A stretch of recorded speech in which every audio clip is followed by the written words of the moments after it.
Question है in figure if P Q is parallel to S T. ये given figure है P Q parallel to S T and P Q R is equal to 110 degree.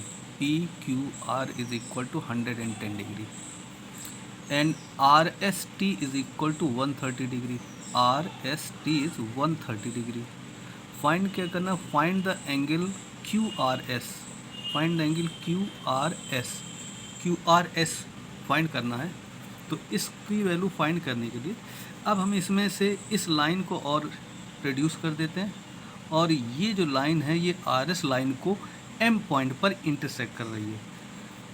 इस P Q को produce किया और इसमें से ये आर एस लाइन को एम पॉइंट पर इंटरसेक्ट कर रही है, ये पॉइंट पर। अब ये जो पी क्यू लाइन है ये एक्सटेंड हो गई एम पॉइंट तक।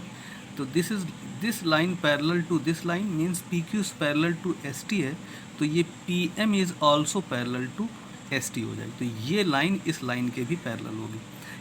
अगर P M line S T line के पैरेलल होगी और ये इसकी ट्रांसवर्सल लाइन है, तो ये एंगल यानी टी एस एम या एम एस टी एंगल और ये एंगल क्यू एम और एस एंगल, ये दोनों जो एंगल होंगे ये अल्टरनेट इंटीरियर एंगल होंगे और ये दोनों जो एंगल होंगे ये आपस में इक्वल होंगे।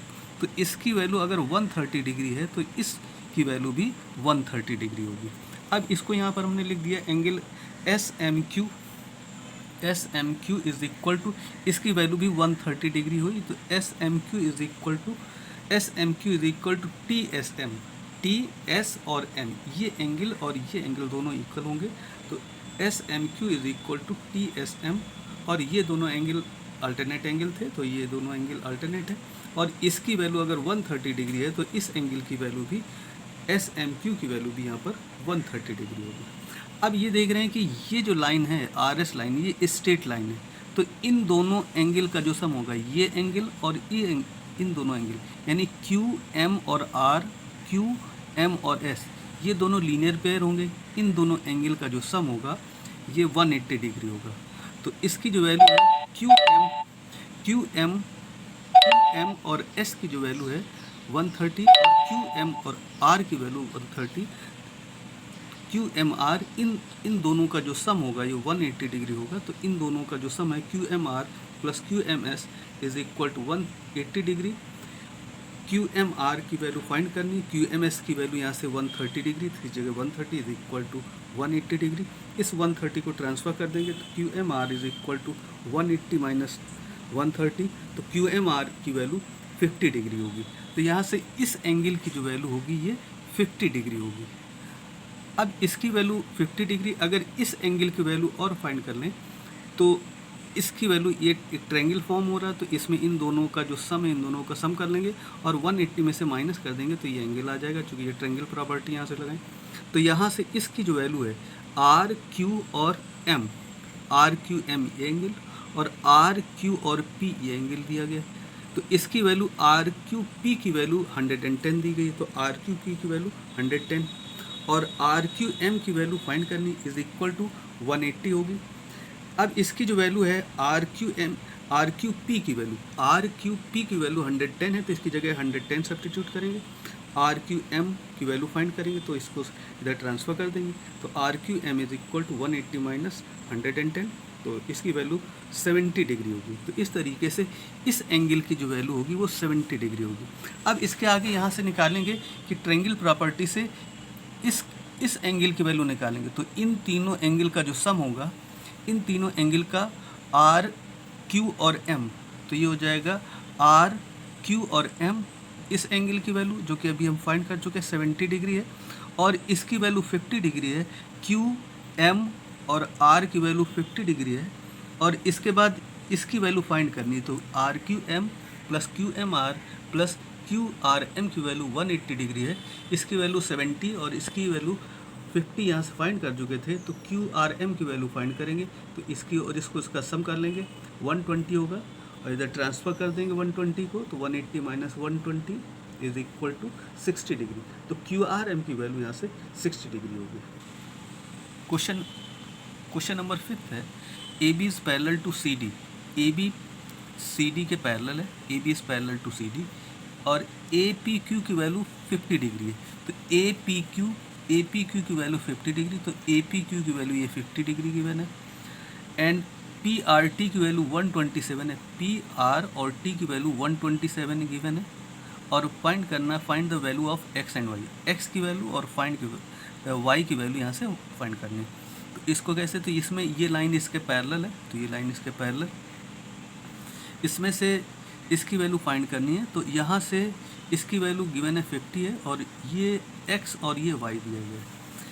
इसमें से ये जो लाइन है A B line C D के पैरेलल है, तो ए बी अगर सी डी के पैरेलल है और ये इसकी ट्रांसवर्सल लाइन है, तो ये दो एंगल ए पी क्यू और पी क्यू आर, ये दोनों जो एंगल होंगे ये इंटीरियर अल्टरनेट एंगल होंगे। तो ये दोनों एंगल आपस में इक्वल होंगे। तो ए पी की वैल्यू अगर 50 है तो इसकी वैल्यू भी यहाँ से कितनी हो जाएगी, 50 होगी। तो चूँकि इंटीरियर अल्टरनेट एंगल, तो ये हो जाएंगे इसकी वैल्यू 50। तो यहाँ से हो जाएगा पी क्यू आर की वैल्यू क्यू पी ए की इक्वल होगी। तो ये इसकी वैल्यू क्यू पी ए की वैल्यू 50 डिग्री है, क्यू पी ए की वैल्यू 50 है, इसकी 50 है, इसलिए ए पी क्यू की जो वैल्यू दी होगी, या क्यू इसकी जो वैल्यू होगी, पी क्यू आर की भी वैल्यू जो होगी वो यहाँ से 50 डिग्री होगी। अब इसके बाद इसकी वैल्यू हो गई 50 डिग्री। इसके बाद ये जो लाइन है ए बी लाइन पैरेलल है सी डी के, ए बी अगर पैरेलल सी डी के, तो ये जो एंगल होगा ये इसकी ट्रांसवर्सल लाइन होगी, और ये एंगल इस एंगल के इक्वल होगा। ये एंगल इसके, क्योंकि इंटीरियर एंगल होगा, इंटीरियर अल्टरनेट एंगल होगा, ये एंगल इस एंगल के इक्वल होगा। तो ये एंगल ए पी आर की वैल्यू पी आर डी के इक्वल, ए पी आर इस एंगल की वैल्यू ए पी और आर की वैल्यू ये पी आर और डी के इक्वल, इस एंगल के इक्वल होगी। तो ए पी आर की वैल्यू पी आर डी के अल्टरनेट एंगल है। अब ए पी आर की वैल्यू 127, तो इस पूरे एंगल की वैल्यू 127 डिग्री होगी। तो इस पूरे एंगल की वैल्यू 127 डिग्री। अब इसमें से ये जो ए पी आर एंगल है ये टू एंगल में ब्रेक हो रहा है। तो ये ए पी क्यू और दूसरा क्यू पी और आर, तो ये हो जाएगा, इसको लिख सकते थे क्यू पी ए भी लिख सकते, तो क्यू पी ए और दूसरा क्यू पी और R, Q P R is equal to 127। Q P A की वैल्यू 50 डिग्री, यहाँ पर 50 है और इसकी वैल्यू वाई है, ये 50 है और ये वाई, तो 50 plus Y is equal to 127। Y is equal to, इसको 50 को ट्रांसफर कर देंगे, 127 minus 50, Y is equal to 77 degree. X की वैल्यू 50 और वाई की वैल्यू 77 डिग्री। नेक्स्ट क्वेश्चन है, in a figure P Q and R S two plane mirror place parallel to the each other. दो plane है P Q और R S parallel to each other, this plane mirror are parallel to each other, P Q and R S. And incident ray A B, incident ray A B है, interact होती, strike करती है इस plane से, strike the mirror P Q eight B, तो इससे P Q से B पर स्ट्राइक कर रही, and the reflected ray move along the path BC, this is reflected ray move along the BC path and move along the BC, the strike the mirror RS at C, तो RS mirror से इस C point पे strike कर रही है, reflected along the, prove that A B is parallel to. अब अगर ये स्ट्राइक कर रही इस पॉइंट पर और इससे रिफ्लेक्ट हो रही, तो हमें ये प्रूव करना है ए बी और C D, A B and C D are parallel to each other. A B and C D parallel कैसे होंगे, इसके लिए देखते हैं। इसमें से गिवन प्लेन मिरर है, तो प्लेन मिरर में इस प्लेन से इन दोनों पर, इससे इस पर परपेंडिकुलर ड्रॉप कर लेते हैं और इस पॉइंट से इस पर परपेंडिकुलर ड्रॉप कर लेते हैं। तो बी एन परपेंडिकुलर इस बी से और सी एम परपेंडिकुलर इस सी पॉइंट से कर लेते हैं। तो two plane mirror P Q and R S place parallel to each other, P Q parallel to R S ये गिवन है। B N and C N बता दिया था, इसमें नॉर्मल है और ये इसके पैरेलल है, पैरेलल टू पी क्यू है और पैरेलल टू ये इसमें दिया गया था सी एम पर है। अब ये प्लेन पर ये परपेंडिकुलर है। अगर ये प्लेन पे परपेंडिकुलर होगा या इस पर ये नॉर्मल होगा तो ये जो एंगल होंगे, एंगल ऑफ रिफ्लेक्शन से एंगल 3 और एंगल 4 ये इक्वल होंगे, तो एंगल 3 और 4 इक्वल होंगे। इसी तरीके से अगर ये इस पर नॉर्मल होगा तो angle of law of reflection से एंगल 2 की जो वैल्यू होगी वो एंगल 1 के इक्वल होगी। तो रिफ्लेक्शन लॉ से एंगल 2 और एंगल 1 की वैल्यू और एंगल 3 और एंगल 4 की वैल्यू इक्वल होगी। अब इस क्वेश्चन में यहाँ से ये बताया जा चुका P Q plane R S plane पे पैरेलल था और इस पर ये बी एन परपेंडिकुलर है और यहाँ सी एम ये परपेंडिकुलर। अगर किसी भी प्लेन पर दो परपेंडिकुलर एक दूसरे को किसी पॉइंट पर इंटरसेक्ट कर रहे हैं तो ये जो बी एन होगा ये पैरेलल होगा सी एम के। प्लेन पी क्यू और आर एस पैरेलल है और इस पर ये नॉर्मल यानी परपेंडिकुलर है, तो ये बी एन भी इस सी एम के पैरेलल होगा। अगर ये लाइन इसके पैरेलल हो जाएगी तो ये इसकी ट्रांसवर्सल लाइन होगी, तो बी सी इसकी ट्रांसवर्सल लाइन। अगर ये ट्रांसवर्सल लाइन होगी तो एंगल 2 की जो वैल्यू होगी वो एंगल 3 के इक्वल होगी। तो एंगल 2 की वैल्यू एंगल 3 के इक्वल भी होगी। ये दोनों अल्टरनेट एंगल, तो एंगल 2 और एंगल 3 अल्टरनेट एंगल है। तो अब इसके बाद यहाँ से देखते हैं कि एंगल 1 की वैल्यू एंगल 2 के इक्वल है। तो एंगल 1 और 2 लॉ ऑफ रिफ्लेक्शन से अगर ये रिफ्लेक्शन यहाँ हो रहा है तो ये एंगल ये इंसिडेंट रे थी और ये रिफ्लेक्टेड रे, एंगल 1 और एंगल 2 ये दोनों इक्वल होंगे।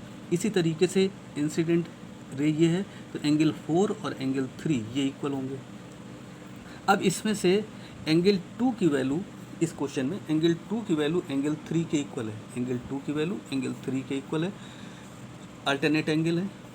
और एंगल 1 की वैल्यू एंगल 1 की वैल्यू एंगल 2 के इक्वल, एंगल 1 की वैल्यू एंगल 2 के इक्वल है लॉ ऑफ रिफ्लेक्शन से। और एंगल 3 की वैल्यू एंगल 4 के इक्वल है लॉ ऑफ रिफ्लेक्शन से।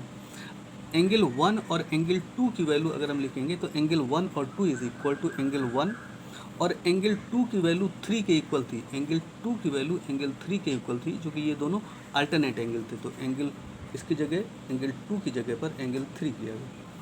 अब एंगल 1 की जो वैल्यू है, एंगल 1 की वैल्यू एंगल 2 के इक्वल है। एंगल 1 और 2 की, तो इसकी जगह एंगल 2 कर लिया गया और एंगल 3, तो एंगल 2 + 3।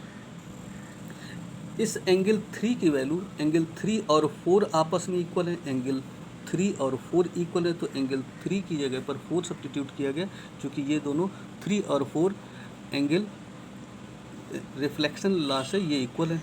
और एंगल 2 और 3 इक्वल है तो यहाँ इस 2 की जगह पर 3 कर लें। तो एंगल 1 + एंगल 2 की वैल्यू एंगल 3 और एंगल 4 की इक्वल है। इसका मतलब ये पूरा एंगल है। एंगल ए अगर इस एंगल की वैल्यू एंगल 1 और 2 की वैल्यू बी सी डी की वैल्यू इक्वल है ए बी सी एंगल 3 और 4 के इक्वल, ये एंगल ए बी सी की वैल्यू इज इक्वल टू है बी सी डी के इक्वल, तो ये इस एंगल के इक्वल है। अगर ये दोनों एंगल इक्वल हो जाएंगे तो ये जो इसका मतलब ये अल्टरनेट एंगल है। ये अल्टरनेट अगर एंगल इक्वल होंगे तो ये जो लाइन होगी ए बी लाइन पैरेलल होगी सी डी के, तो ए बी लाइन पैरेलल होगी। ये angle B C D C B A के पैरेलल है, इक्वल है, तो इस ए बी लाइन पैरेलल होगी सी डी के।